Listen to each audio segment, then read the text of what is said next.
Para mahasiswa sekalian, Assalamualaikum warahmatullahi wabarakatuh.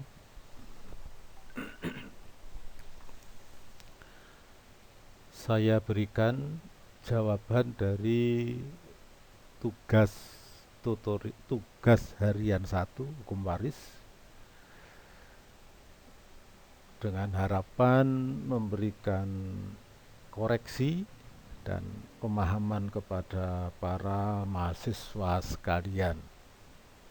Dalam tugas harian 1 ini ada 2 soal. Yang pertama soal pengetahuan, yang kedua soal kasus pembahasan hukum waris.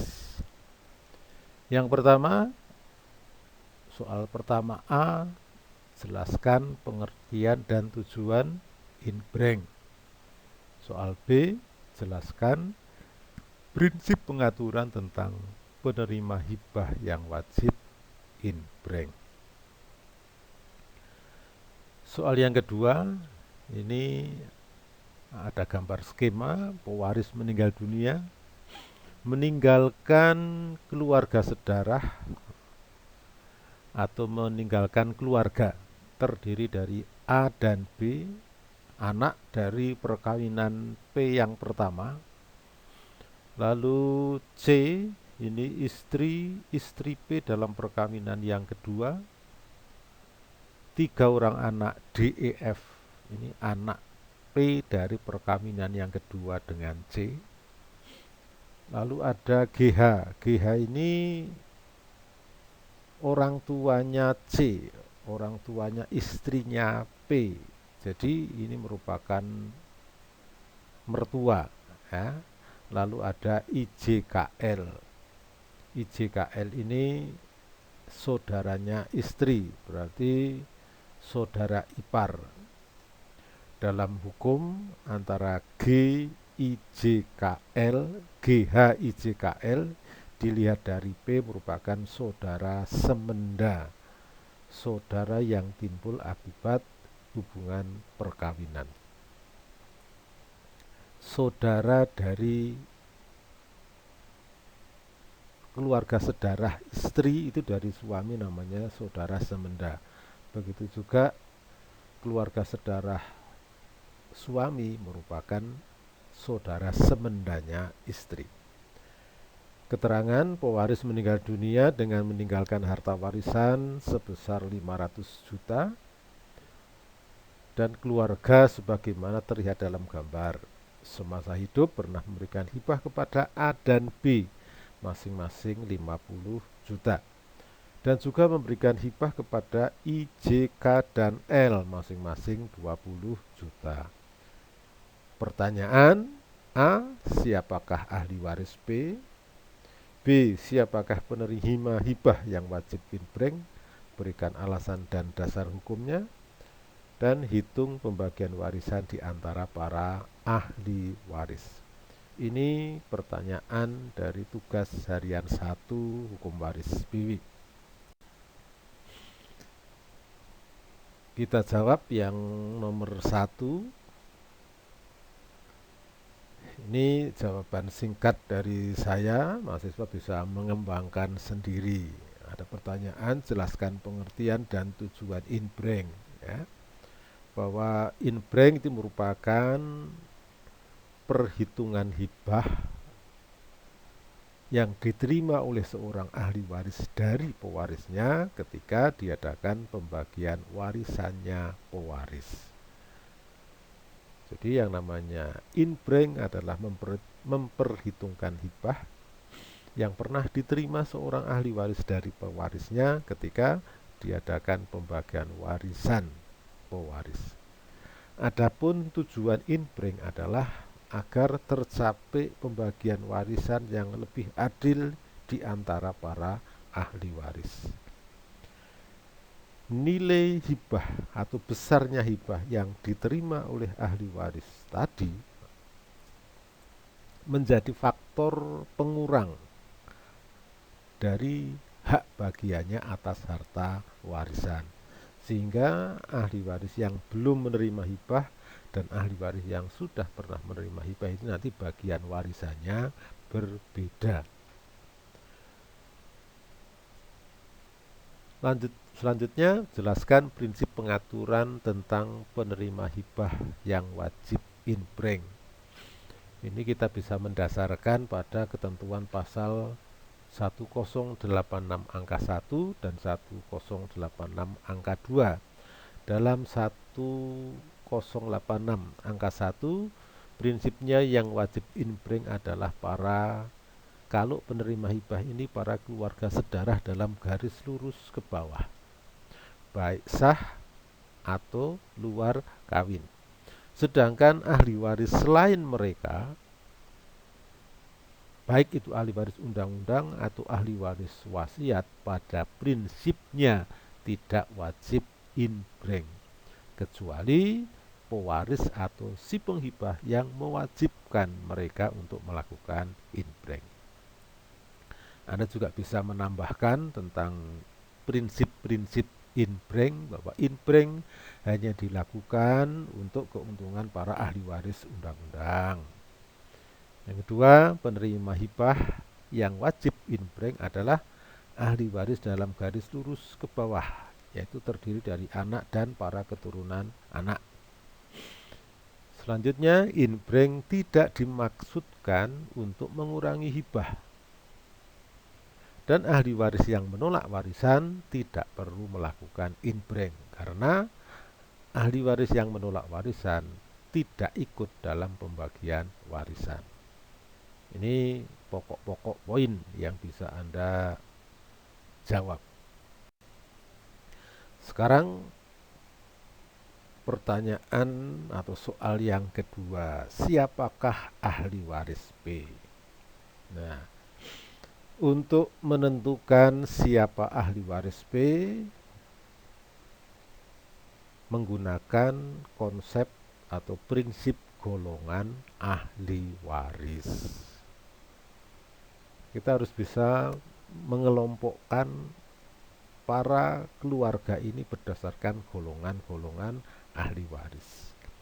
Dari semua keluarga yang terlihat di dalam gambar, maka yang berhak menjadi ahli waris adalah A, B, C, D, E, dan F. Mereka ini adalah para ahli waris golongan 1.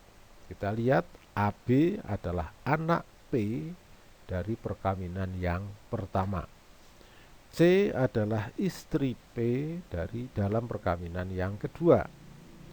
Lalu D, E, F ini adalah anak-anak P dari perkawinan yang kedua. Jadi di sini para ahli waris terdiri dari istri dan para anak-anak pewaris.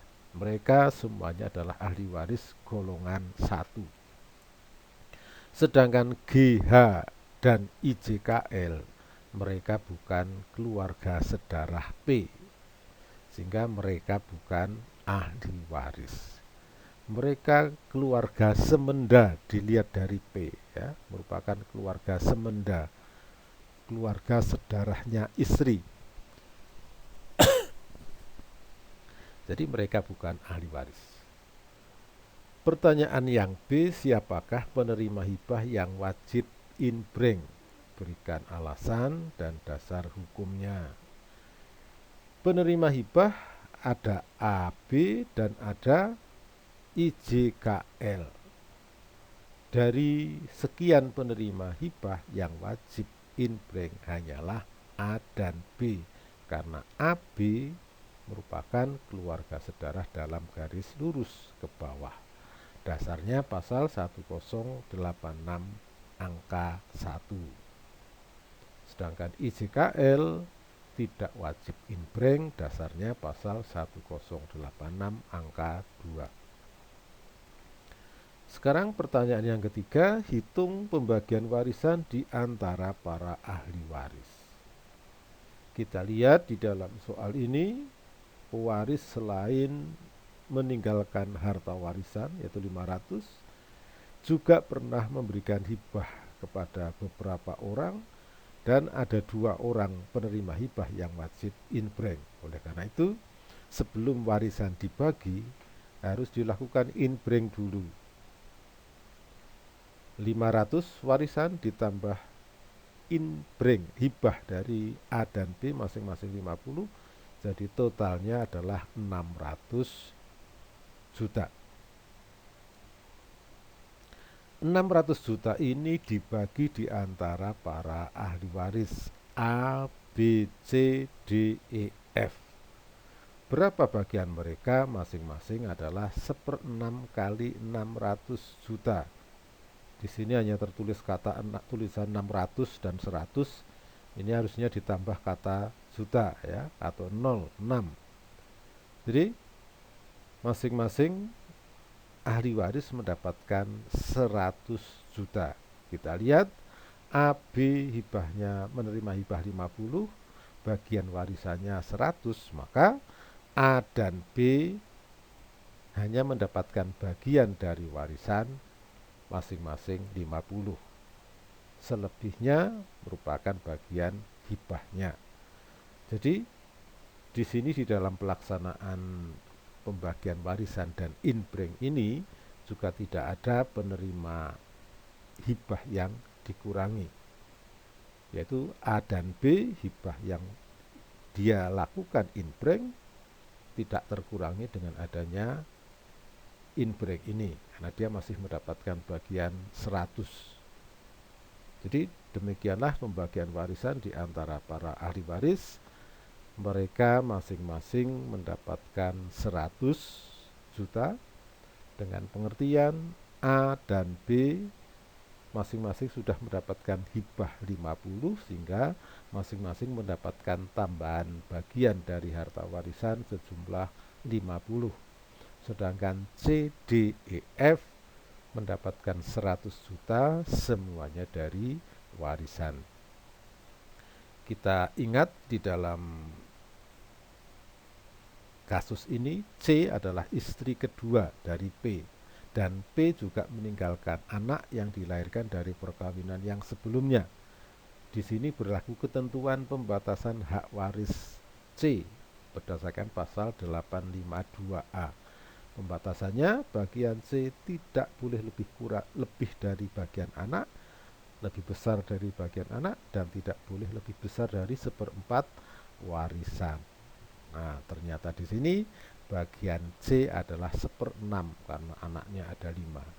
Maka pembagian seperti ini sudah sesuai dengan ketentuan pasal 852A. Demikian jawaban dari tugas harian yang pertama ini.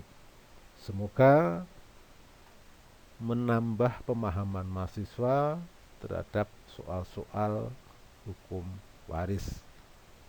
Selamat belajar. Yang masih belum benar di dalam menjawab soal, ataupun yang masih belum paham dalam memahami atau mengerjakan tugas-tugas seperti ini, silahkan untuk belajar lebih giat lagi. Kalau ada yang perlu ditanyakan, silahkan tanyakan kepada pengajar. Terima kasih. Semoga membantu mahasiswa. Saya akhiri sampai di sini. Assalamualaikum warahmatullahi wabarakatuh.